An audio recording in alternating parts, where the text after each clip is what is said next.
Hello everyone, and welcome back to another exciting episode of the Dead podcast. High energy, high talking, high trousers. Blank, we got a lot of stuff to get through, mate. A lot went down. We're a little bit late, but we're never late. We're always on time, so we're perfectly on time. Yeah, we're coming in with the skates. You know, we're looking good. Never late, as usual. We're here. Podcast has always come out on a Friday. On a I'm going to say, Saturday. Could normally be a Saturday, maybe. Yeah, probably. Probably could be. And that would be nice overall. So we're not really missing a single beat here. But yeah, we're coming off some pretty cool times, pretty high times, pretty sad times as well at the same time. We had one win come through, which was awesome. Okay. And then DFN imploded. So I see. Okay. It's kind of sad. It was like bittersweet, right? It's bittersweet. Sweet bitter, because the sweetness came before the bitterness. Yeah, like a lemon, probably. Yeah, but actually, you're right. Lemon is not bittersweet. Lemon is sweet bitter. Yeah. Distinction. And it's got a little bit of electricity in it if you need to make a battery. Quick, smart. Potatoes, viable. too. Yeah, true. They also pineapples? work. Maybe. More dissolving fingerprints, but even then, that doesn't really work. They are quite acidic on the old skin, though. They will get you. Pineapple waste can be used, but you'd be glad to know there is actually a company who's on the London Stock Exchange called Pineapple Power. Oh, all right. That's our big up of the day. Pineapple Power.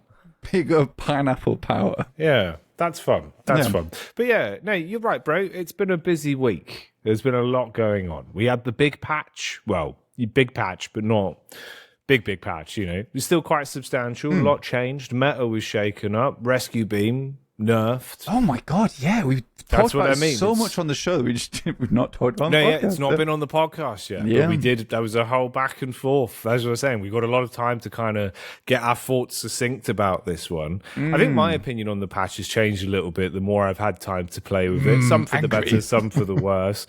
No, I don't really hate it. Like we can get into it. We'll unpack it like Christmas. Let's start off with initial reactions in our headspace back then. I think it was a good patch. I think looking at it, it was like, cool, okay, some nice improvements.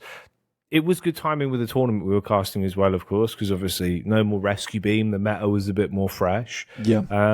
I don't think it was a bad patch from the get-go. I feel like maybe there's, you know, some change in going there. The feeling of it over time. It was definitely a bit of a Marmite update, though, for the community. I will say that. Gut reactions. I was seeing people that were either like, I love this, or I hate this. And that was it. No middle ground. Yeah, it's had quite a polarizing effect on the community. I mean, every single of the pros that we asked during the tournament was like, love it. Great patch. Really nice. And we weren't specifically asking them about the items either, or even just the hero change. We were actually asking them about how the game had changed in terms of macro, in terms of specifically the flex slots and hero kill bounty. They were like, I like that. It's good direction for the game. And it certainly was in terms of pro play. Though it did now suddenly mean you sort of needed Archon to Oracle macro in Ritualist games. That's the major difficulty here. And even if that wasn't the case, because we do have so many duos, you know, 5-man teams, 6-man teams coming into this one, any team that is slightly more coordinated than you just has huge advantage overall. It's a hard patch. I mean, I personally think that it's not a perfect patch in terms of fixing gameplay and fixing overall minute to minute macro. But I do think it would have been a lot nicer patch if we didn't have if we had more players. Right? If we had more players in the alpha right now, I'm talking about 50k. This has been a lot nicer patch because you would have evened out the skill range. Instead of having, MM is still balked to all hell. Let's be honest. And right now, because you can have two players that just run it down on walkers, get so far ahead, and then just dominate you. It's sort of bad taste patch. But good taste at start, bad taste at end. So, okay. Yeah, no, I get you. And I think you are right in the sense that this patch, even I've found myself doing it, where it's just like, what hero has like a very strong ult just for taking control of Guardians early? Okay, win lane, get a couple kills, suddenly you're just ulting tower, it's gone. You're ripping through the objectives. The games where that doesn't happen, where you don't get to split push and actually take the objectives and the team recognize, like, got to get these quick, you get starved out with no flex slots the whole game, and it does feel lame because it feels that you can never get back in. Even if you're countering the earn, the souls mean nothing because it's like, do I really sell these items? Like, the value back for the slot's not going to be worth it, or my build. I think it is fun. Or at least, like, I've had more fun games, but obviously, again, that's kind of when you're stomping with it. Yeah. Tight games haven't really been there as much. It is always stalled out around kind of the Walker flex slot. So much to a degree that I found actually it's far more worth it for converting on the base Guardian flex slot than it is trying to get all the Walkers at first. It's like, if I can just get one lane fully controlled, we're halfway there. You know, the easier to come by flex slots at this point come from those base Guardians. Like, I'll nibble those up. No. I think it was also kind of difficult for... it's really difficult for lower ranked players overall. I don't, not even lower ranked, but I think even when you get towards mid to high, in the past, when you only had 2 Guardians, by the time you lose the first Guardian, you're like, probably should start worrying about my Guardians now. They're a little bit weak, right? You look a little bit soft on the outer edges. Let's try and harden those bad boys up. But the thing is that you lose that second Guardian, it's like oh well moment. You've lost second Guardian, and now you don't put so much stock in your last one. Because now you can really focus on that last Guardian, and everyone on your team all has that same mindset of, this Guardian must not fall at any cost. Yeah, keep that up. Keep that up. We can all band together, because this means something. It means something. Losing your second Guardian, it's much harder to coordinate a team to care about 2 Guardians at the same time. It is way easier to coordinate any kind of team, no matter the skill level, on one single Guardian. And you can really hyper-focus on that, which is why I think that two Guardians to 3 Guardians in practice actually isn't that big of a difference. I think it's more mindset of like, now it's way easier to coordinate around a team defending that one Guardian. It's making the people realize more, this one.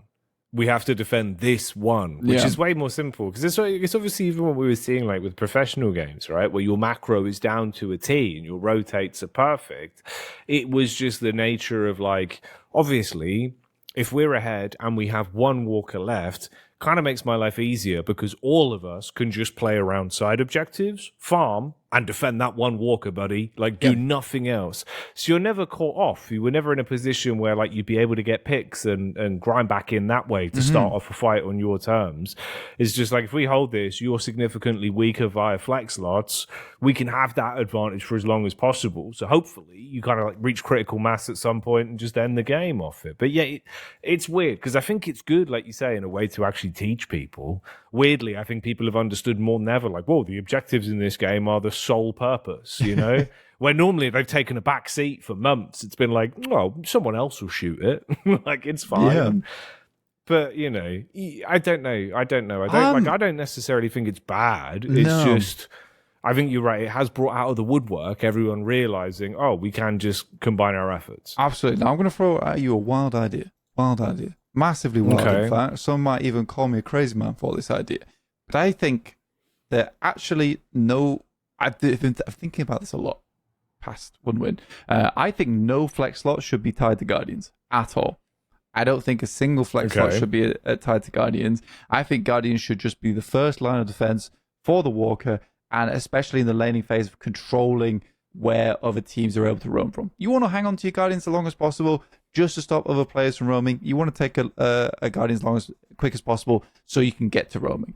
I think the flex slots should be first Walker, third Walker, base Guardians, both Shrines. I think that actually makes a lot more sense, because I think that the biggest chokehold you have in a lot of the games at the moment is that Guardian, not being able to get that Guardian.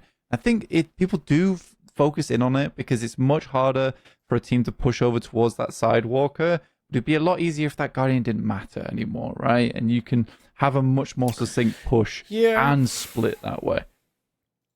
I think you might run into the issue, though, where the problem is it feels like any time they've added the flex slots to the shrines, that the game ends so quickly afterwards that it never feels like there's any converted value, you know? Because it's like by the time you've actually, I think so, from the past patches where we've had it on the shrines, because I would agree, like it seems more grandiose of you're working up with the objectives. Because right now it's like, what, I kill a shrine. Is that even still what gives me an express line? I think so, right? It's not the base Guardians. It should be the shrine that gives you the express line. Or maybe it is the base Guardian. It's the base Guardian. Because it would have to be each free. It's the base Guardian. So there's literally no value to the shrine. No. Well, yeah, I don't know, man. Because that's the thing. It feels like a bit of an afterthought where I know I have to kill both of them to shoot the patron, but also like there's no full, gravity of like, oh, I've got to get in there and kill that. But then I do fear that you are like a stone's throw away from ending the game. Usually like 10 to 15 minutes, buddy. Like, buckle down. Can't be much more. Yeah. Maybe that's what you need for a big final shove. But again, the rich would keep on winning in that situation if you're ahead. Yeah, I guess so. I think maybe it would just cause you to have a little bit extra time, right? Past Guardians where you're not starved out on that flex slot. Who knows? But certainly something needs to change somewhere, or the overall skill level needs to rise in terms of the macro, which I think is really hard right now. I think quick play would be way easier, just like being able to just jump in and just like, I'm having a good time. It's so good. But ranked it's because it's all ranked. People have badges. Everyone gets pissed off. Yeah.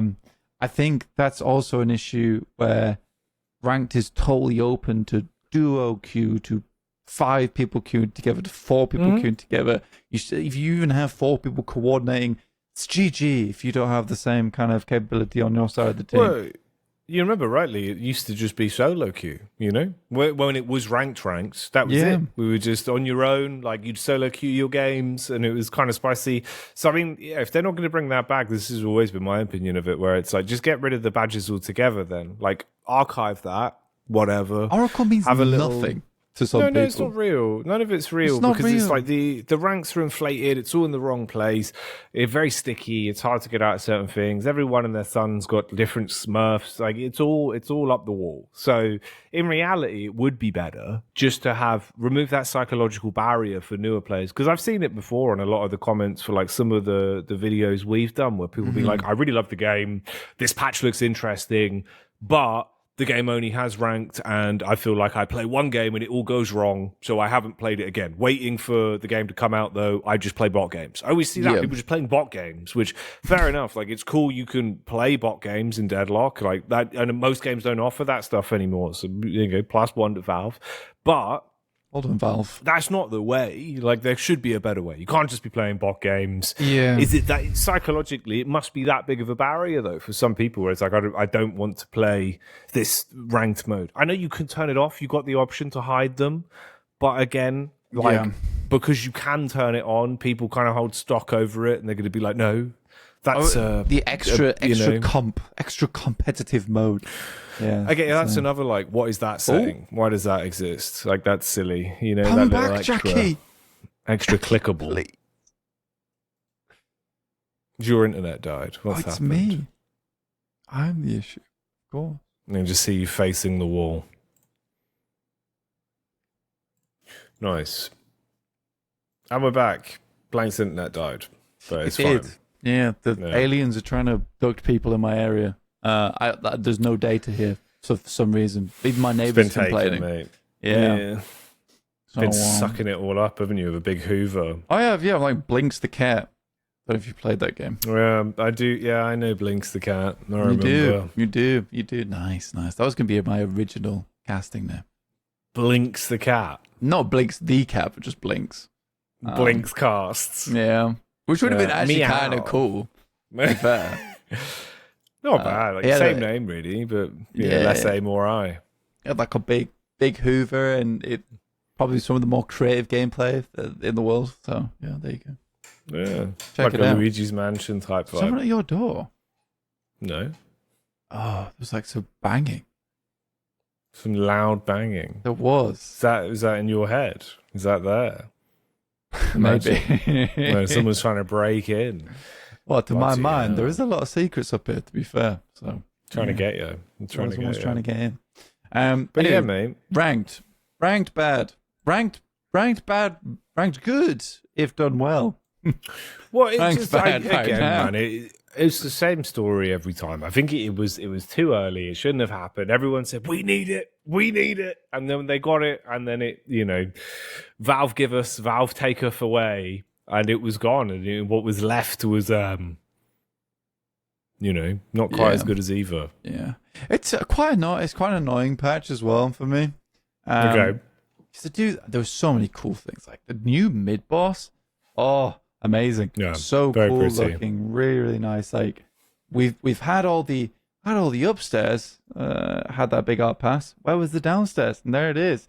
And overall, I think they did a great job of it. So excited to see some more of those like small rooms get fleshed out too. But I think overall mid boss now looks amazing, just super promising. So I think it was one of the only few remaining big places on the map where I was like, this doesn't feel like it's had a fresh coat of paint in about a bajillion years. So very, very nice to see. And it's also cool they said started on mid-boss sewer theming. But yeah, the rest of the patch, it's a hard one. Because I'm in this strange position though where I love Deadlock so much and I recommend it all the time. Right now though, it's quite hard for me to recommend it to play at this very moment, which is fair enough because it's an alpha. And you're going to go through these periods, but it's so stomp heavy. I think it's very difficult for like new players to get into this patch. This is more a patch where I'm actually happy to see the new survey in game, by the way, which has also been a bit of a weird one, but we'll talk about that later. But I'm glad to see the new survey in game because now more than ever, they really do need a lot of feedback. They need a lot of feedback because this needs to get fixed and changed and sorted really quick, because like I said, it is hard to recommend to a new player. At least I think for a returning player, I'd be like, yeah, you should come along and play, test it out, give some feedback. But for a new player, it's hard to recommend it right now because I do think they're just going to get so overwhelmed. Yeah, I mean, I don't know if it's necessarily worse than usual. Well, I think the games just end a bit quicker, so if anything, you might be able to squeeze more out of it. But that is just Deadlock. I think everyone likes to give off the impression that it's relatively easy to just swan in and play it, but it isn't. It is quite a hard game, and it's kind of awkward to learn inherently. But that's not a bad thing. Like, it is rewarding. It's just one of those where like, I get what you're saying. There is certainly better periods where it's easier to get in and be like, kind of get what's going on here quicker. I don't think you really learn much right now from playing the game. Like, you either get stomped or stomp. And there is more nuance to that, but for a new player coming in, it's just like, well, that's a horrible game for me. Oh, that game felt quite easy. Oh, there's another horrible game for me. Oh, that game felt quite easy. I don't really have that middle game of like, oh, we made this play, and then we won the game off the back of it, and it was a good move to go for. Maybe I can do that again in future. It's just like, well, we took all their walkers, and then we took their base. That's my thought process. Then you've got to kind of like, it's more one of those where fundamentally then it's a question of like, what do we do now? Is it are the walkers too weak? They're always paper thin. Do we need to make them actually stronger so they do defend you and it becomes a bigger part of the game, where as much as they have so much swing on the sense of power and itemization, at least it's like, oh, that actually took some effort rather than one McGinnis killing everything. I think sorry, I was just going to say, I think you're kind of like on the right track, to be honest with you, because talking about that they are paper thin, there is a thing in my mind where I'm like, well, maybe I think Guardians are in an okay state. Honestly, I think Guardians are in an okay state. They're still pretty strong. Parrying Guardians, that is very powerful. It does enable a lot of dives, and that's something I don't like. But I think that people have so much player agency in the movement they can go for. If you're getting dived, like you haven't played the most amazing lane in the world. But for walkers, the problem I see in a lot of my games is that walkers are the games that are the worst are where walkers lost 8 minutes. And that's where the walker's HP is not scaling very hard, right? And then the difficulty comes is that now you're in that deficit. You're in that deficit where you're 2 flex slots down. It's hard to keep up. But by the time you're trying to take down their walkers suddenly really tanky. because the game has gone on long enough that the walkers ramped up HP. So what we do we need to change the walkers so their initial HP is higher, their initial defenses are higher, so you can't immediately be taking them in the early game. It's more like, let's win. Well, just the what laning if you phase. just had it descending? What if instead it just scaled downwards, but only in terms of damage from players, so that creep always do an equal amount of damage the entire game? So if the lane shoves itself, it is what it is. But earlier, you have like a minimum threshold of like 10 minutes or 11 minutes. They have the highest resistance, and then it starts to descend from that point slowly over time. So it's, at least you're kind of setting more of an arbitrary of like, if you go in to kill it before this point, it is harder, which allows you to have a more early game sort of period of like, it's 10 minutes now. Let's try to kill that walker. Maybe. I don't know. I feel like... Or just stop fucking with it. Leave it as one set ratio the entire way through. Yeah, that's also... And just have it be a big enough number. Yeah, that's also not a terrible idea. That's also... I just think that maybe like they need to be tanky early.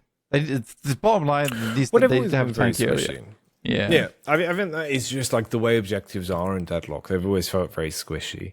I find it more the bigger issue, like I was saying, like the late game, where you kind of base Guardians into Shrines, a weird flow of like, what's really going on here with this fight? We just sort of run in. Normally you can just split push take it right now in any sort of backdoor situation.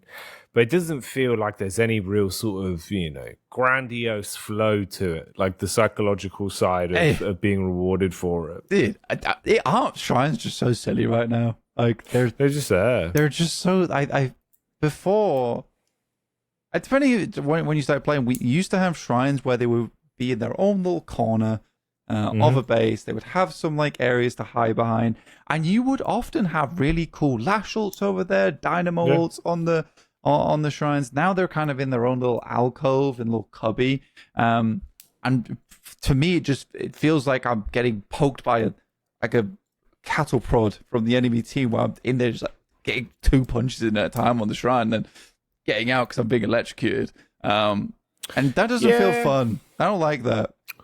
I think there's a lot of things like that though, where you've kind of just rebalanced it around these more intimate, smaller kind of theme structures for a lot of the lanes and a lot of the way it feels, where they just ran out of map real estate for those wider areas like that. But in some ways, that was better because it did open up more opportunities. Even with the mid redesign, like, I don't know, Lash feels like he's quite limited as a hero overall now in Deadlock, in more just sort of, you have some select areas with big, vast air, like, open space, usually around earned delivery points or a little bit in certain positions in the lane. But it's a bit more boiled down, where it's not as, standing underneath the patron as well is like that. It just breaks it every time. There's nothing you can do about it. And that's been in there forever. So if that is a bug, that's obviously... it would have been fixed by now, so it feels like it's probably more of a logical choice if it is just geometry that breaks. But the patron pit's a whole different thing. Where this is a very complain episode, but the patron pit annoys me in the sense, even though I like playing Viper, I think it is silly that Viper can just get onto your pit and then perpetually slide. And if you are going to do that, different point. Maybe Viper also needs some kind of a ridiculous level of sustained fire. You are going to go over a threshold, like a heat mechanic to somehow balance the sheer stupidity of, I can just sit there on that patron pit and one clip it the entire time without resetting my slide. Yeah, there should be the terminal moment in the slide where it's like, you're done now. Like, you've had 12 seconds of sliding. Reset that. Reset it or you're going to overheat, buddy. Yeah. Or it just does what he does now with remember crouch spamming on stairs, where you just get infinite ammo. Yeah, because it slows the stamina, like the artificial stamina. So we would have to have something like that as well. Because if we didn't see very much Viper play over in the tournament, she's not busted strong. She is kind of a pub stomper. She's like Lash in that sense. I mean, Lash still gets competitive play. But yeah, I think a lot of the things that Viper does, it's doesn't feel great to play against it. It feels more like memey, gimmicky. And it's a shame because she's a fun character and there is some cool things that you can do and you can have some sick interactions, and she's actually a bit more of an assassin really than Hayes is, ironically. Like the way her kit works, it's like, whoop, Snuck up on you rapid quick, burst you down, done enough damage, now you're dead to my poison, lol. It's also funny the amount of time she's been relevant is because of a bug. Yeah. Well, I suppose it's just the nature of being able to just shoot so unmatched, and the passive was Sliver fast. Ridiculously so. Yeah. But yeah, I don't know. Again, those are little things that I think maybe do need a little look at. Like a lot of the map geometry, that's a bit weird.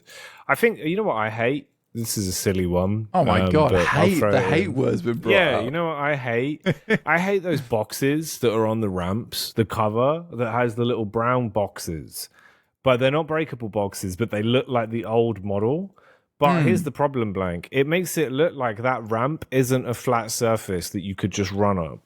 But the hitbox on it is smooth, so you can. So it just annoys me that those boxes are there. Because it's like, well, this is just a ramp. And it even wants to be used as a ramp. But visually, it doesn't tell you that. Yeah, exactly. That's what I hate. That's my big hate. Jacky leaks his big hate about Deadlock. The weird boxes on ramps. I'm glad that you're doing some big hating. Right now. I think honestly, for the majority of our episodes, we're big glazers. We're big donut glazers of the Valve team, and we do love Deadlock to death. And right now, again, I still really like it. And I think it's going in a good direction. It's just, I think it must be so frustrating for Valve at the moment, where it's been 6 months. It's been 6 months now, and we still haven't got the gameplay portion down. After testing for this long, even long, it's been like a year. I think every single patch we get closer to something good. And at this point, I think they are just experimenting. They're just like, oh, what can we do here? How can we make this better? Maybe flex slots are going to fix this.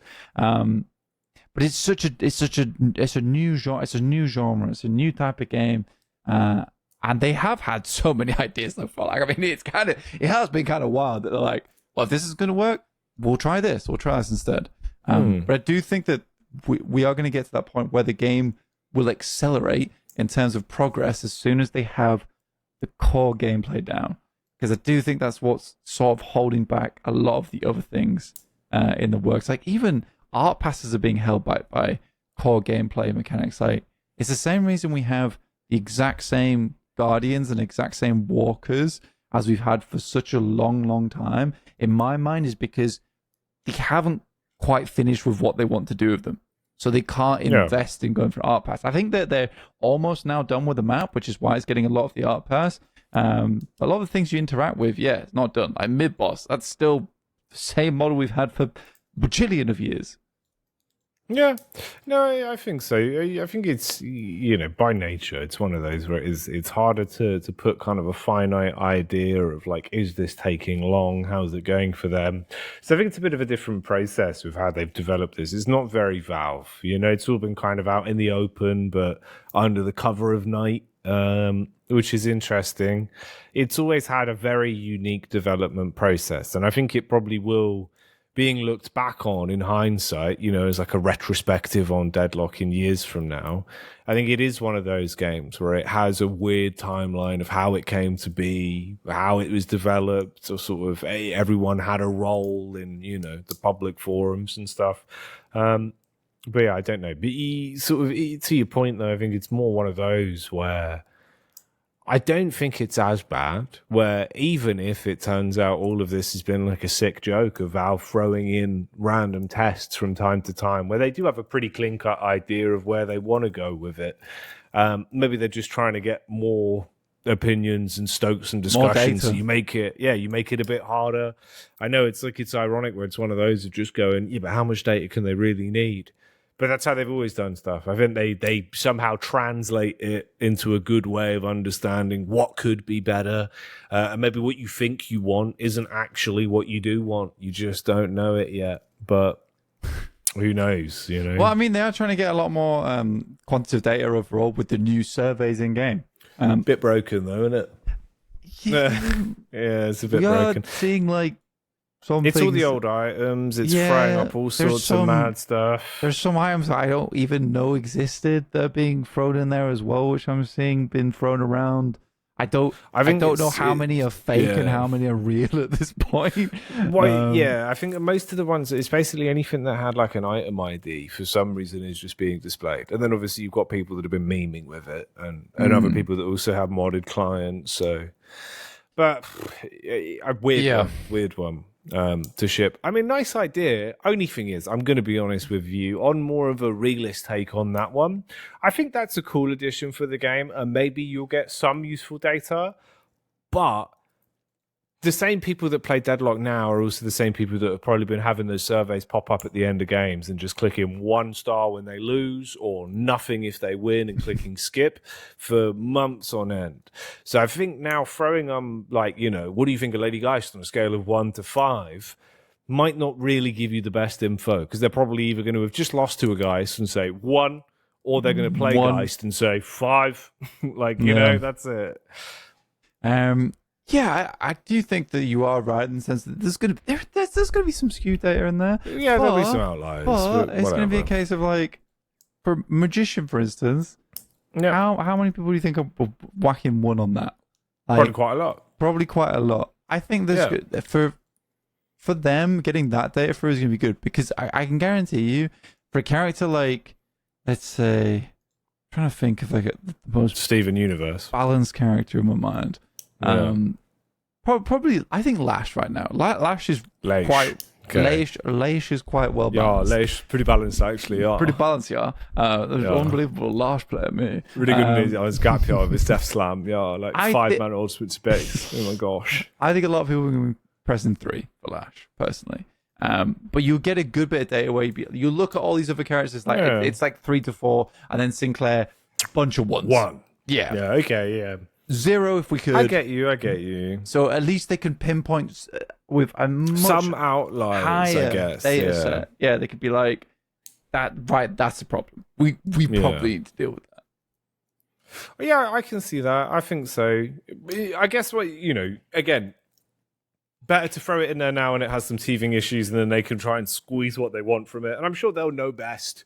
Like, even if it's pointless data, it's still more data than no data. And it makes you feel like, I've clicked 3 on the, Silence Wave, and now the crow is slightly larger on the image. So that's good.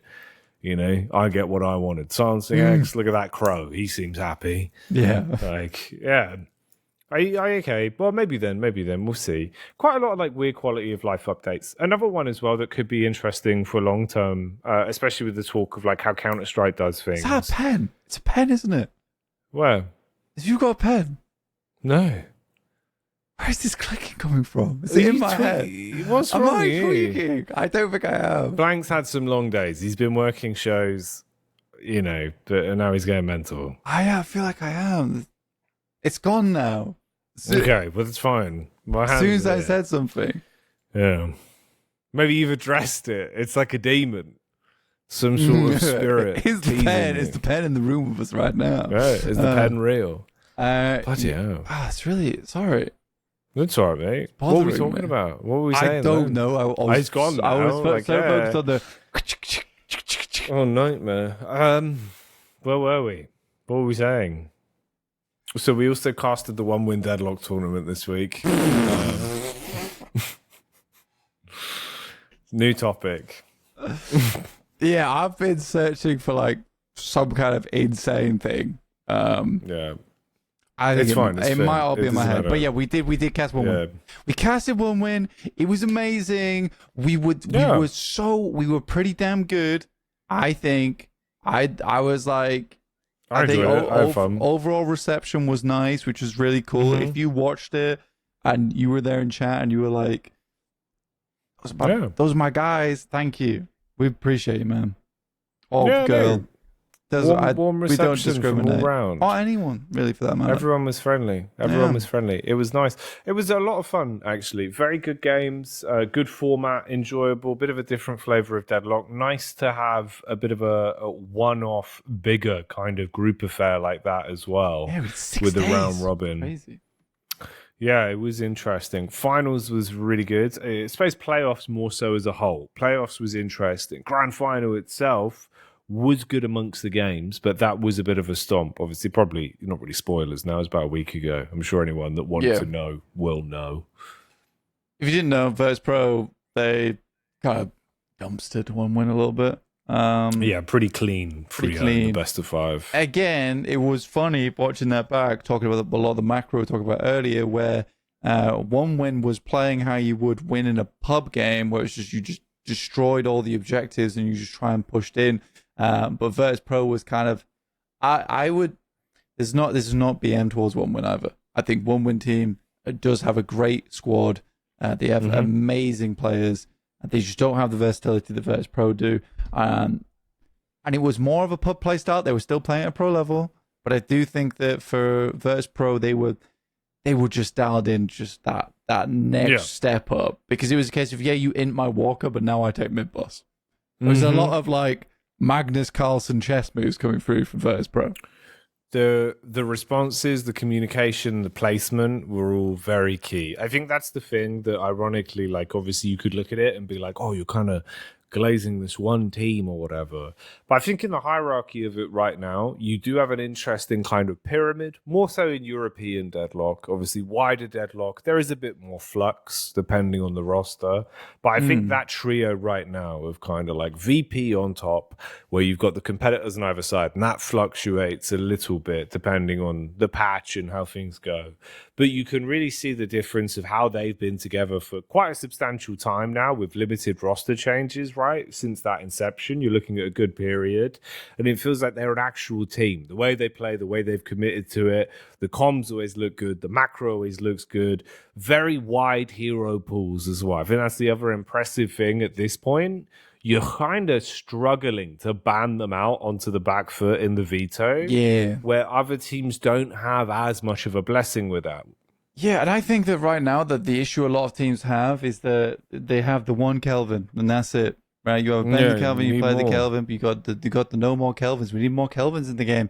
And it's a hero problem. Definitely a hero problem. I think we need more heroes overall to make the game more comfy to play, for more options. Right now we don't have we have a lot of like heroes that can be played as supports, but we don't have too many supports. For instance, Ivy can be played as support. Is she more useful as gun or spirit? Yeah, probably a lot more. When you could just throw a rescue beam on her, she was pretty good, but rescue beam got hit in a big way. And now you just have Kelvin, who sort of plays that support role really well, with his ultimate primarily being a supporting ult. So yeah, we need more supports in the game, big time. And I think that will switch things up. I think so, but again, I think that's why it's an issue that's exacerbated more in a professional scene, where obviously the hard thing is with Deadlock, in its way, like if you come from different backgrounds, right, it might be like learning a varied map pool. It's more, you need not only a varied hero pool for the team, but like very versatile individual hero picks for all the players. And you're noticing the power of that where they've just been together longer. I definitely think it helps. It's also, I think it's interesting that we're seeing like right now you have to be so adaptable, especially in grassroots Deadlock, right? Like limited horizons in terms of what you're playing in. So these guys are absolutely grinding. You can certainly see where the improvement is and who's excelling at what. There's a lot of overlap, dude, where it's interesting getting that kind of beat for beat of like what's going down and sort of the slightly lower echelons as well. You're just outside of your salary VPs and the like. There's a ton of talent, but in very different ways. Some players seem to have unbelievable movement right now. You're seeing that progression of like ex-Fortnite players coming in. You've got some really crisp aimers. But I think the one that blows my mind blank, and obviously now having more of a barometer on this, especially after this tournament, the average age of all the professional Deadlock players is mind-boggling. You've got, what is kind of an average bar of 2,000. No, it is 2,000. Bloody hell, I can't think. It's blowing my box that it's that close in the future. But like 2001 onwards, like 2001 to 2004 being the average for some of these professional players at a bar, with very limited sort of, outside of that, maybe 1997. That was like the biggest age gap that I'd seen, which is crazy because it is a very newer generation of people that are getting into it. So it's kind of funny to think, man, some of the talent we're going to have in the next 10 years is going to be like growing up whilst competing at professional level in Deadlock, also getting their first taste of like LAN experience, because that's post-COVID. Like, you've probably not attended many LANs, even if you've competed in other retrospective titles. Like, if you did do a bit of Fortnite, maybe you've played a CS, you know, you were still probably too young where you wouldn't have actually had that. So it's kind of crazy to think like it's going to be a trial by fire for a lot of these teams. You think about like first LAN, you throw VP in, like how are they going to contend? Different environment, you know. It's kind of crazy to think that's all something that's to come. It's still in the future. Yeah, it's all on the way. It's all on the way, and I do think for a lot of our squads, it is a case of can they come up and face that pressure, right? Can they face that pressure? We go down to it, and with them being so young, it will be interesting seeing these teams sort of learn how to play in front of cameras, how to play in front of audiences. As you say, you know, like the production around it as well. Production around it is big, mid-tournament, camera up in your face. You know what I mean? Yeah, bro. Like, give me some reaction. Do your team media photos? They've thrown you in a room with like us two and Daisy, and we're there going, "What kind of cloud would you be?" By the way, we're drawing clouds today, and then you go play your best of three. Like, might be a bit intense. You know, that's the thing. Yeah, so it will be interesting watching the scene. Well, let's put it that way. Yeah. As time goes on. Overall, very very fun watching one win. DFN also going a little bit of hiatus. It's quite sad to me, honestly. I think DFN just definitely has had this capability kind of keeping the endemic scene quite alive for a while. You know, every single week on week, they've done really really well. So massive shout out to DFN, honestly, and everyone works on that side. I mean, production team works really hard, all the casters too. But, you know, might not be some DFN for a while, but Jacky, there may be some things in the future, some bright things. I know Defy's just announced his tournament, but there could be maybe more off in yonder distance. It's true. Always stuff to keep you excited about. Definitely things that could potentially be in the pipeline. So yeah, worth keeping your ear to the ground if you like Deadlock tournaments. I think it's been a good overall period though for the scene, at least Blank, with a fresh patch sort of, you know, shining a nicer light. We got rid of Rescue Beam Matter. It's been a bit more spicy. But yeah, I think it's one of those where very pleasantly happy coming off the back of that. Like, it was fun games, good casts, good vibes, some interesting interviews with the guys, right? Like getting to speak to Zergy, Listic, a couple of different opinions, had some back and forths, which I think is nice because obviously it's a little bit harder. That's what we're saying, where it is a younger scene. Sometimes getting those insights of like, yo, what do you think of this? You know, tell me why it affects you differently is kind of one of the brightest sparks in the scene right now. A little bit harder to pin those down. So it'll be fun watching that change as well when there is more of that, you know, sort of interview content. That's always something we've been interested in doing as well. So it's fun, man. Yeah, I don't know. Overall, good vibes for the scene. Deadlock's interesting. It's a very interesting esport. It's so different yet so fun. I think it's got a lot of space for some, you know, really, really different sort of approaches, which are enjoyable. It's just super high skill cap, isn't it, really? And I think anything with super high skill cap is fun to watch happen because teams are actually able to showcase what they're able to do in many different ways and can really outplay a lot of teams. You do see a lot more stomps just because it is easier to outplay, like we're saying. And again, I think though we've talked a lot about patch notes, some of our we've made quite a few complaints, all right, as we do during these episodes. You know how it is. We're trying to get the game the best it can be, but there was loads of things I did love about this patch as well. I mean, overall, I'm saying this week on week, but every time you see a balance patch. There we go. Oh my God, I'm tired. So it happens. I'm tired. I've been working a lot. It happens. It's been 9 days going right now. But I do think for the balance patch here, every time they're releasing that, it does feel like Valve's got a really good ear to the ground.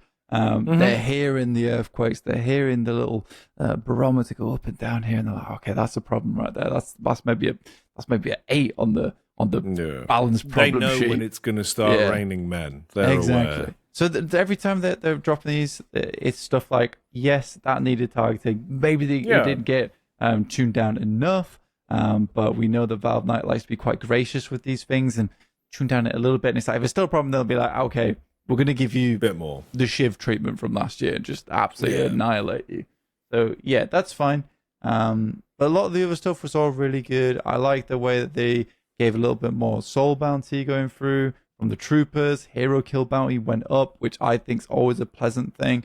Where if you're winning early, you should continue to win up until you make mistakes. There was Walker HP increased by 10%. We did say they were a bit squishy. They get a little less squishy, but the spirit resist was reduced from 40% to 30%. So it's like a kick. It's like a kick in the teeth almost there with that one. But yeah, there was loads of really good stuff. And rejuve drop duration reduced from 9 seconds to 8 seconds felt much nicer, especially for the securing team. We saw that a lot during the 1-win tournament where during Volume 6 it was just a case of a lot of times you took Rejuvenator off the back of maybe 1 kill or 20 seconds on a timer or just an important ult going down because they're not there quick enough anymore. It doesn't give you enough time to set up to steal. So yeah, very, very cool. Didn't know about this as well, but it's funny you remind me now, actually. Do you know, apparently there's a targeting bug with mid-boss if you stand inside of the model. There's no collision where you could stand inside of it when fighting it, and that will block you from being targeted by abilities. I didn't know that. Yeah, I did not know that. But it makes sense now why sporadically we've been seeing this, even in tournament play. Sometimes people would attempt to park themselves inside of the mid-boss model, which is kind of mad. Apparently it's like a known thing now, so I'd imagine probably a bit more scrutiny with it. But that's something to be aware of till Valve fix it. Like, well, maybe that's why we see so many Viscuses sitting on top of Rejuve and then goo cubing. Because it means that the goo cube can technically be lash altered, but it can't be punched. It has to be punched out the way. And if you're on top of the Rejuvenator, you're untargetable and immovable from distance. I imagine paradoxical swap still works.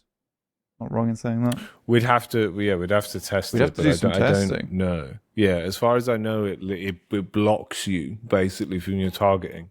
Citation needed on how powerful that is. Maybe we can do this live as a Mythbusters next couple days or something. Yeah, definitely give that a go. But that's something that I read about, and I was like, it's interesting. It's another one of those like weird tidbits of like, patron ball transformation is quicker depending on where it is, which is still a weird one when you think about it. Like, even the arbitrary nature of how you get the refund on the sped up drop, dude. I find that kind of weird. Like, where if it's over a minimum threshold, obviously it's back to 10 seconds. So in some cases, it's like, it feels a bit odd. Yeah, just a little bit. I think Rejuve's overall a weird one, and I've been kind of advocating for a while for it to sort of do something different. So we'll see if they play around with that at some point. I don't know, man. I think most people just use it for the enhanced pushing capability and just that free amount of time around the map where you can pick up and push. Would that be ridiculous to say then? What about if that's just what you get from shrines, bro?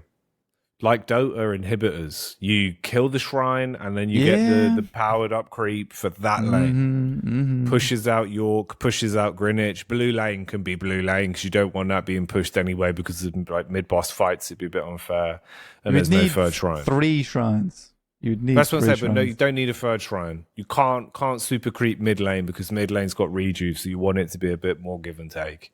But you can mad push out green and yellow. That'd be cool if Rejuve only affected blue lane on Broadway. That'd be cool. I'd like that. Oh, that's how you shove that. Yeah. Okay. So Broadway is just pushed by the troopers from Rejuve. And then shrines correlate to Greenwich and the sidelines. I think maybe. Yeah. That'd be cool. That could be better because then it's something like kind of, it's a bit more interesting. Because then I think it's just, again, like I like the mega creep, but I feel like it's a bit artificial where it does only come up with rejuve. So it's so much of a good thing, but also kind of such a drawback where it'd be nice to be able to counter it of like, they've got rejuve, so they can push out mid lane guys. But I did backdoor, so at least Greenwich is countering. At least Greenwich is like, stalemated right now because we got their shrine. Yeah, it could be. I think if you take the shrine, the way it would have to work is probably like you would get one of those enhanced waves every 3. You throw it in. Yeah, it's just like a staggered mix. It couldn't be constant otherwise. No, because then it would push out the base ridiculously. I'd be like, no, it's not fun. It's not fun to play, I guess. But yeah, there's definitely interesting things to be done with it.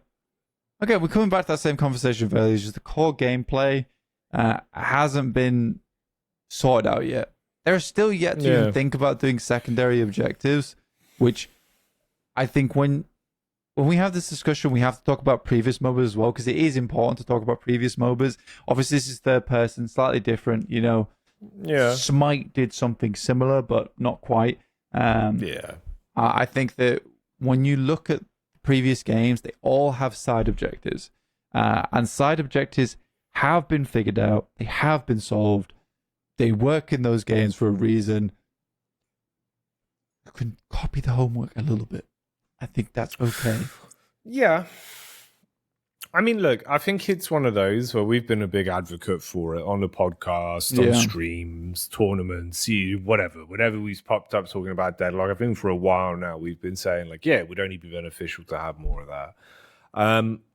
I hope they go down that road at some point, and I think that would also further alleviate a lot of the issues with the current patch. Because that's the thing, like, when we talk about it right now, it's saying, like, oh, you get stuck at a certain point where it's not worth it. Like, you're not going to pick anyone off individually. If you had more side objectives to actually force player attention to make the decision of, like, do we dedicate all 6 players to defend this last walker? Or do 4 of us go to get, like, the whatever luggage drop at middle that's covered in extra boxes for 5 minutes? Yeah. You know what I mean? Like, theoretical, but that kind of idea that would take people's attention elsewhere. I think that would also fix it where then it makes sense that, like, if you lose all 3 of your walkers, bro, that's a flex slot. All 3 of your guardians, that's a flex slot. It's just kind of like, you know, they're all gone now. Whoops. But then I think maybe you got to go the whole hog with that, where it's like all 3 walkers, boom, flex slot. All 3 base guardians, flex slot, boom.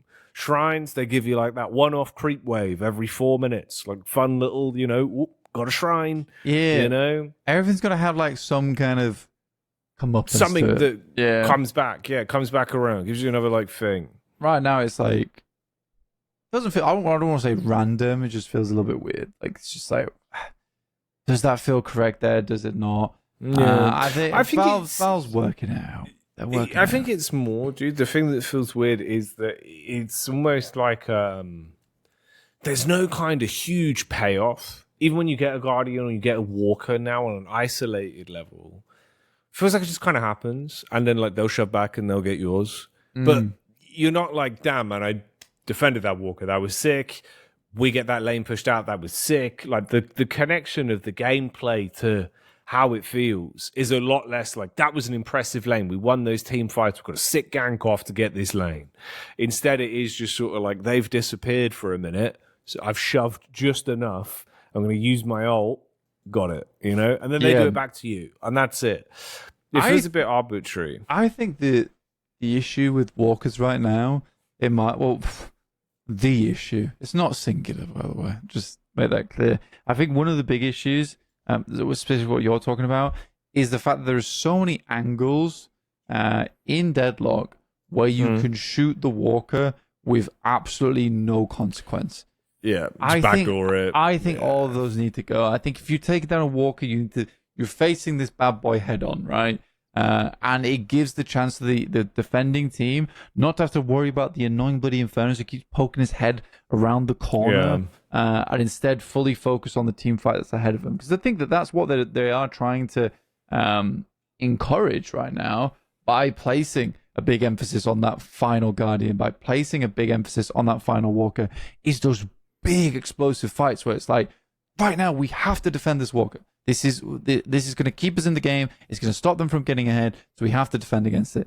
And I don't think it's fun when you've got like a Haze shooting it from like up here in a cubby or an Inferno shooting it from the side. Yeah, there's a lot of weird angles, which never really made any sense because I thought like obviously the whole idea was it seems like they want you to push down that street, have a fight on the bend where it's like, you know, it's all But you don't. Most of the time, you do just sort of run towards the back, and as soon as someone's taken the attention, just unload the clip into That's it. the from person the doing most of the damage as well. Yeah, and you most are of the time, because you're not getting any of your bullets blocked. Like you just have free target damage on that, and the creeps run towards your team. And I think I don't like it. It's just easier. I think I don't like it. No, well, it's been like that for ages, but I don't.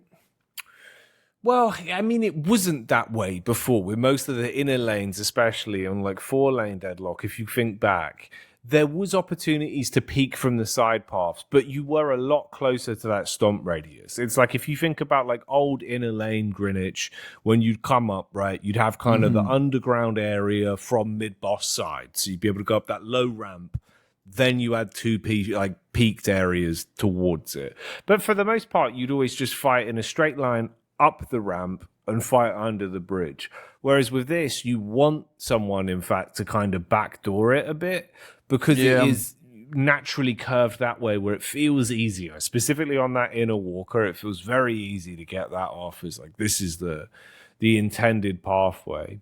But then what do you really do? Like, just block that off, just remove it, make it harder. That's so make it so it just actually targets people better because it feels like it's again they're kind of just like, oh, I'm a walker. You do need like for instance for Broadway, you kind of actually do need that indoors area because it's such a terrifying walker to take in the first place. You need that indoor area and that place where you can shoot up behind the walker. To take a lot of times.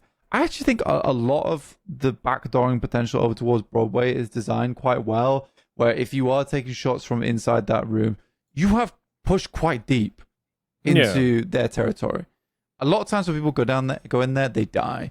But I think that's why Blue Walker's designed so well, is because you don't really want to fight in the open there. And if you have to, it's going to go bad and you're going to have to retreat. And it's mostly going to be a good fight for the defending team. But again, all the times where you are pushing up, you're pushing up far into their territory because you have advantage, because you do have the power at that point in time to be taking those areas. It's just on the outer walkers, it's so easy to be like, I'm not even that far out. I'm going to be 3K behind, but I'm going to stand up here and just plink away at your walker, and it's slowly going to go down. So, yeah, I do want that to change. Maybe that's my next big forum post.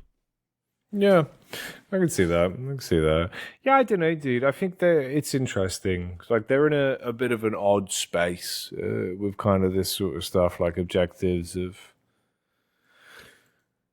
really how they should kind of probably figure out a way to tweak them and balance them. But it is what it is. I think overall, though, again, like summary of what it is, it's been a long week, a lot of deadlock, enjoyable stuff. The games were good. I don't hate the patch. I think it's fun. Again, it's just kind of the ebb and flow of like some things get better, some things need adjustment. Yeah. Hero's kind of better. I actually honestly think Wraith doesn't feel that nerfed at all with what was a gargantuan nerf to gun damage. But they've kind of tried to nudge people back into using cards. So that's more fun. I think that was always the better bit of the kit. We've always sort of said, card trick was sick. Hayes is coming back into the fold again as well, which is cool. I like that. Just getting a bit more play. Yeah. But yeah, overall, I think players have just been I think players have enjoyed the patch in terms of items. I think itemization right now is at its peak. It's so funny. It's like one thing goes, whoop, and then nothing goes, whoop.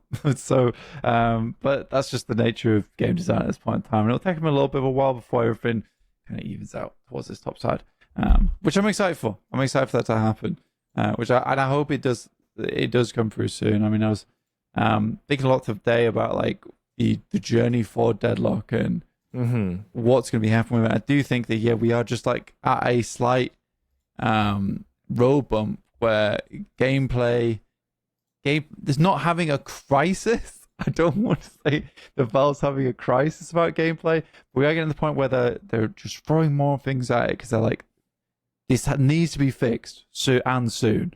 Like, we need to get the core gameplay down. They also understand that now they have to work a little bit overtime because they've got to get more heroes out. When's that going to happen? Because that's something we desperately need in the future. But then after that, I think once core gameplay is down and they don't have to focus on that, heroes can start coming out a lot quicker, start working on a lot of other side projects for the game. and I think it'll be smooth sailing from there. Right now, we're almost there.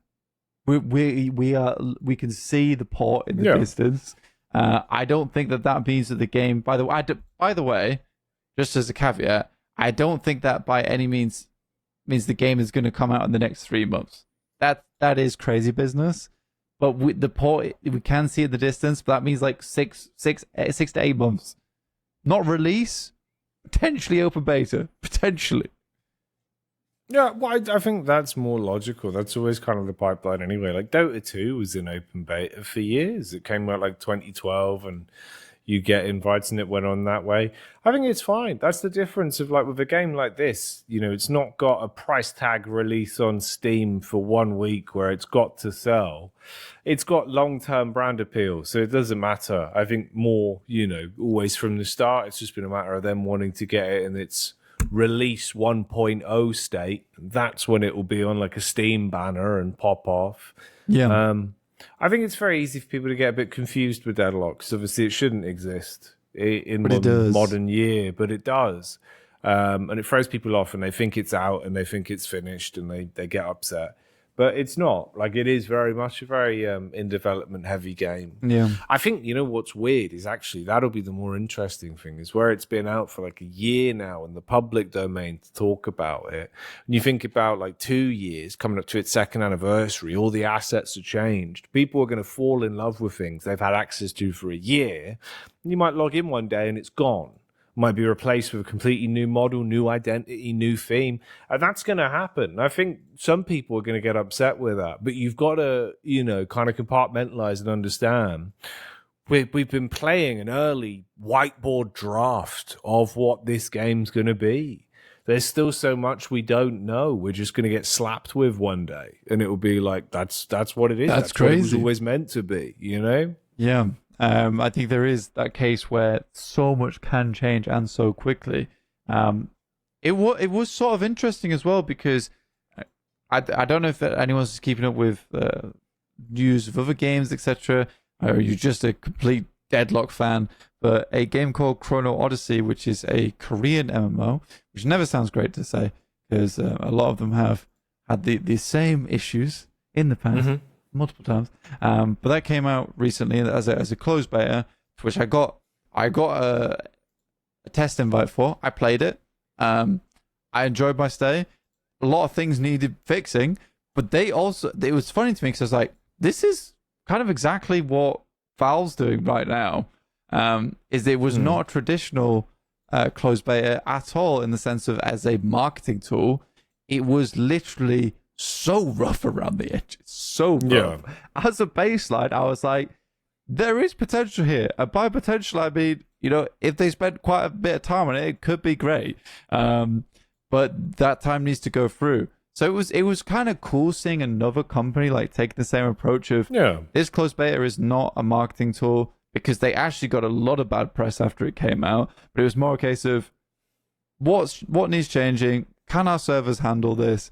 What's the general player response to the game? So it was really weird seeing another developer take the exact same approach. I can only wish them success. Again, a lot of work needs doing here, and the Valve team also understands the same processes, that it does take a lot of work going with a game that is in pre-alpha and in a state where you are just constantly chucking out updates, and it's not at that point where it looks pretty. It could be put on a shelf somewhere and be displayed. Right now, it's in the workshop. It is absolutely in the workshop. No, exactly. I think that's the thing. It's a very different approach, and it's cool that obviously there is some other people going down that road where it's odd, because it almost feels a little bit more old school in the way they've gone for it. But I like it, man. It's fun. I think that's why it's one of those that needs to be said, where it's like things are going to change drastically. And if people haven't already noticed that, with like, the revelation of item cards going from being whatever they were to now having defined visual art style, it's going to be happening with heroes, it's going to be happening with lore, going to be happening with all sorts. Like, curious to see where the game goes. I think that's why it's fun. We're all along for the ride and kind of documenting it in the way we have, where you've got a lot to look back on. and have stuff to, focus on and think about in that sense. But there you go. That's it. That's kind of everything. All in all, one win was good. Deadlock tournament play looking good. VP still on top. $5,000 richer after that. Oh, yeah. New trackball added. Yeah, Zergy doing well. He was happy with himself. Flex Podcast obviously right on time as always. Usual. Yeah. Yeah. Flex slot changes. Were they good? Were they bad? Let us know in the comments That's below. the question. We'd really like to know what your thoughts are on them right now, because it has been, like we said, it's either people love them or they hate them. What do you think could be changed? I mean, we always throw our thoughts all the time, but again, it's nice to hear from the public. Yeah. The Marmite patch, I think this one has definitely caused a lot of diversions. And obviously keep your eyes peeled as well. Potentially some big news coming soon. Big news. Live at 8. We'll see. Keep it locked on all the Dead Air social media, of course. You know where stuff goes when we do things. But just as a little heads up for those of you at home that listen to the podcast. But yeah, there you go. That's kind of everything for this week, I think. All in all, 50-50 on the patch, pretty good, had some great changes, had some interesting changes. We'll see how it pans out in another week from now if something else comes along. Outside of that, everything's looking good. Good time to enjoy Deadlock. More coming soon. But that's it for today. Goodbye. Bye-bye. Yep, see ya. We're done. It's over. The podcast is done. It's time to leave. Yeah, get out, please. Please.